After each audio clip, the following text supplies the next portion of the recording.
Assalamualaikum warahmatullahi wabarakatuh. Salam sejahtera untuk kita semua. Dan untuk saudara-saudaraku yang baru menemukan channelnya Cak Bogel, terima kasih banyak. Bantu share, komen, subscribe tentunya.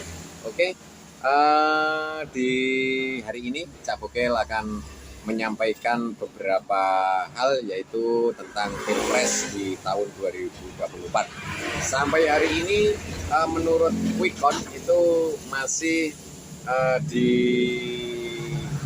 urutan pertama ya, paslon nomor urut 2 ini Prabowo Gibran masih berada di urutan pertama, dan banyak netizen yang menyuarakan tentang harapannya ke depan kepada pasangan urut nomor 2 ini, yaitu Bapak Prabowo dan Mas Gibran. Apa saja harapannya, kita ikuti bersama-sama. Pak Prabowo, kami anak desa menitipkan negeri ini kepada Bapak. Semoga Bapak berbakti kepada rakyat dan amanah kepada negeriku yang tercinta. Saya yakin Bapak tulus kepada rakyat, mensejahterakan rakyat dan memajukan Indonesia. Selamat ya Pak. Luar biasa. Itulah harapan dari masyarakat Indonesia kepada insya Allah presiden terpilih, yaitu Bapak Prabowo dan Mas Gibran sebagai wakil presiden. Tanahku yang ku cintai, engkau ku hargai. Pak Prabowo, Mas Samsul, tugasku wis rampung Pak, kanggo menyuarakan 02. Selamat Pak, semoga Bapak jadi pemimpin sing apik kaya Pak Joko Widodo, apik kanggo negarane, apik kanggo rakyate. Ya wis Pak, aku arep pamit, arep neng 01 karo 03, arep takjak ngucapne selamat, karo arep takjak nangis berjamaah. Matur suwun Pak atas kemenangane jenengan. Itu dah yang disampaikan sebagian masyarakat kepada Bapak Prabowo Subianto dan Mas Gibran sebagai wakil presidennya ke depan. Mudah-mudahan menjadi presiden yang amanah ya tentunya, dan akan kita lihat berikutnya. Lo tau nggak kenapa kisah cintanya Pak Prabowo sama Titi Soeharto itu menarik banget? Soalnya cerita cinta mereka tuh udah kayak drakor. Gue anggap sedikit kisah cintanya Pak Prabowo. Jadi Titi Soeharto ini dulunya merupakan murid dari Sumitro Joyo Hadikusumo, ayahnya Prabowo. Dari pertemuan inilah akhirnya Prabowo sama Titi Soeharto menjalin sebuah hubungan romantis, sampai akhirnya mereka menikah pada bulan Mei tahun 1983 dan dikaruniai seorang anak yang akrab dipanggil Didit Prabowo. Sayangnya pernikahan mereka tuh cuma bertahan 15 tahun. Mereka memutuskan bercerai pada bulan Mei tahun 1998. Nah, usut punya usut nih, perceraian mereka disebabkan karena memburuknya hubungan keluarga yang dibumbui sama isu politik. Jadi sebenarnya hubungan Prabowo sama Titik tuh baik-baik aja guys, nggak ada masalah. Cuma yang berseteru itu adalah keluarganya mereka berdua. Dan ditambah Itu adalah sedikit cerita awal mula kisah cintanya Bapak Prabowo dengan Ibu Titi ya.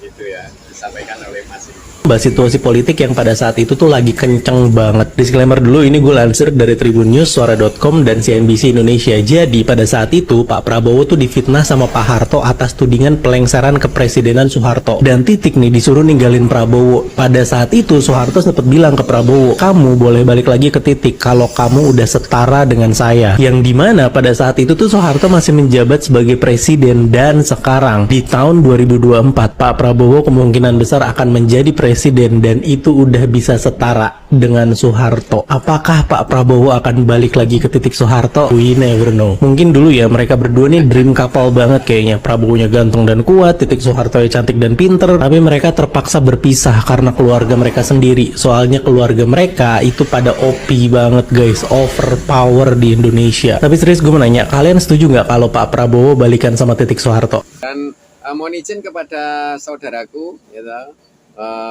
videonya dari channelnya saudaraku Sahlan Kokasinta ya. Mohon izin videonya saya reaction di sini. Dan nanti untuk sahabat rekan yang ingin tahu detail videonya lebih jelas, nanti bisa langsung datang di channelnya Sahlan Kokasinta. Nanti linknya saya cantumkan di deskripsi. Guys, masih suka bingung ya dengan pendukung sebelah. Padahal dia seorang ustazah bercadar gitu kan. Tahu artinya apa yang namanya fitnah. Fitnah itu lebih kejam daripada pembunuhan ya. Settingan, nggak salah settingan. Hei, settingannya di mana? Ini orang se-Indonesia, rakyat se-Indonesia itu mencoblos, ngerti nggak ya? Ikut pemilu, nih dengerin ya. Ikut pemilu nyoblos, nih, tuh. Apanya yang disetting?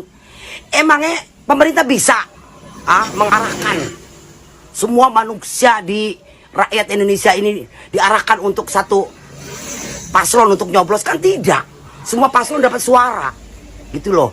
Nggak sadarkah kalau seorang presiden itu hanya satu, nggak mungkin tiga-tiganya menang, harus ada salah satu paslon yang menang gitu loh. Kalau cuma bisa settingan satu paslon yang mana, yang ngapain negara ini buang-buang uang untuk pemilu? Emang pemilu itu nggak sedikit biaya, mending untuk mensejahterakan rakyat duitnya. Kalau memang harus disetting sudah salah satu aja yang menang. Ngapain capek-capek kita kampanye? Ngapain kita pagi-pagi buta ke TPS nyoblos? Gitu loh. Ini saksinya rakyat Indonesia, se-Indonesia orang nyoblos. Belum para TKW dan TKI yang di luar negeri pun pada nyoblos. Apanya yang disetting? Betul. Jadi semuanya memang murni ya. Semuanya kalau kita lihat memang murni. Adapun di sana sini sebagian kecil ada yang teriak bahwasanya pemilu ini curang. Kapan hari Bapak Presiden Jokowi ya bersama Pak Prabowo-nya sudah menyampaikan, terutama Pak Presiden Jokowi menyampaikan untuk membawa bukti-buktinya kalau memang ada kecurangan ke MK ya, ke MK. Semua TPS itu ada petugasnya. Dari semua paslon ada saksinya. Masa ente nggak percaya sama saksi yang diutus?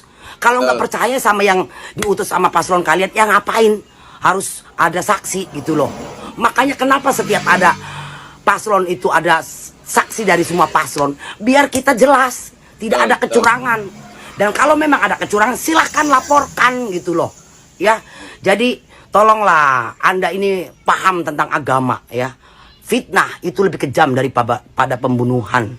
Kita yang begini aja nih pakai lekbong aja takut untuk memfitnah orang. Nah ente yang jadi panutan kok tidak bisa menjadikan suatu panutan. Kalau kalah kita harus legowo, harus ikhlas. Ini suatu perlombaan harus. Betul. Harapannya seperti itu sebetulnya. Jadi ini namanya kompetisi ya, sama saja dengan diibaratkan kompetisi. Jadi siapa yang menang, siapa yang kalah. Yang kalah juga harus legowo, dan yang menang tetap menghormati sama yang kalah. Itu sudah ditunjukkan kepada publik dulu ketika Pak Prabowo ini kalah 2 kali ya. Pak Prabowo hadir, meskipun dia kalah, dia hadir di pelantikan presiden terpilih. Memang sangat luar biasa. Agar menjadi cawapres. Sebelumnya, sepengetahuan gue ya, proses pengajuan ke MK itu bisa diakses secara publik. Jadi nih, publik itu sebenarnya bisa mengetahui dan bisa memeriksa secara langsung siapa yang mengajukannya ke MK terlebih dahulu. Jika Gibran emang tidak selayaknya untuk naik, seharusnya Gibran juga tidak diharapkan oleh kubu sebelah. Seperti mengutip dari perkataan yang Mbak Puan yang pernah berkata, kalau di MK-nya emang disetujui untuk adanya calon wakil presiden di bawah 40 tahun, ya mungkin aja Gibran yang maju.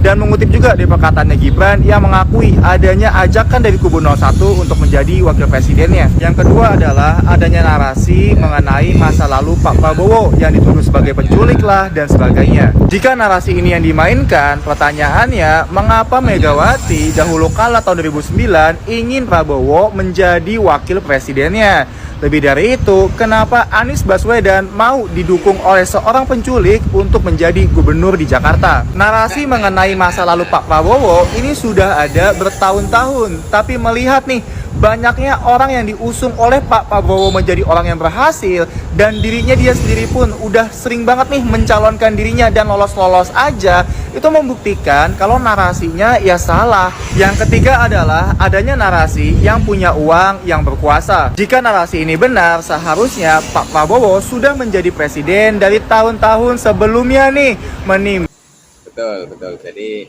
kalau memang semuanya berdasarkan uang, bisa kita lihat bahwasanya di calon presiden tahun ini, tahun 2024 ini, Pak Prabowo punya segalanya dan semuanya bisa dibeli ya. Mungkin Pak Prabowo kalau memang seperti itu sudah bisa lolos menjadi presiden di periode yang lalu kalau semuanya bisa dibeli dengan uang. Tapi ternyata tidak ya. Pak Prabowo ini memang betul-betul gentleman dan dia mengakui kekalahannya dan dia maju lagi karena ingin memimpin Republik Indonesia ini, ingin mengabdikan dirinya menjadi pengemban amanat sebagai pemimpin Republik Indonesia. Dan mudah-mudahan ya apik kaya Pak Joko Widodo, apik kanggo negarane, apik kanggo rakyate. Ya wis Pak, aku arep pamit, arep neng 01 karo 03 arep. Oke sahabat, itu tadi ya sekilas harapan masyarakat dan apa yang kita harapkan.